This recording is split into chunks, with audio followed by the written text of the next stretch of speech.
दापोली तालुक्यात जम्मू काश्मीरमधील पहलगाम येथे दहशतवाद्यांनी निष्पाप पर्यटकांवरती केलेल्या भ्याड हल्ल्यामुळे पर्यटकांना आपले प्राण गमवावे लागले आहे। या हल्ल्याच्या निषेधार्थ आज शहरातील छत्रपती शिवाजी महाराज स्मारक केळसकर नाका येथे दापोली तालुका शिवसेना युवा सेना महिला आघाडी यांच्या वतीने निषेध करण्यात आला आहे। यावेळी तालुका प्रमुख उन्मेष राजे यांनी श्रद्धांजली अर्पण करत या घटनेबद्दल शोक व्यक्त केला आहे।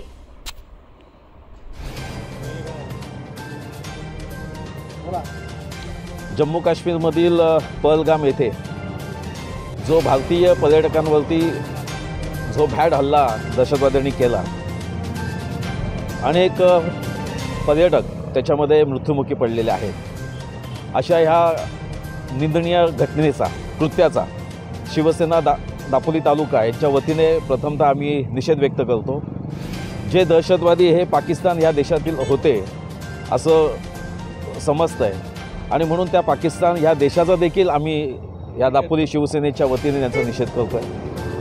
जे ह्या हल्ल्यामध्ये ज्यांचे प्राण गमावले त्या सर्वांना आम्ही भावपूर्ण श्रद्धांजली या आमच्या तालुक्याच्या वतीने निश्चितच आम्ही वाहतोय। परंतु असे हल्ले वारंवार होत असताना शासन मात्र त्याच्यावरती कारवाई करताना दिसत नाही आहे। ते मला असं वाटतंय की या हल्ल्यानंतर निश्चितच केंद्र सरकार या हल्ल्याचा बदला घेईल अशी अपेक्षा आम्हाला सर्व शिवसैनिकांना, महाराष्ट्रातल्या आणि तमाम देशवासियांना त्याची आशा आहे।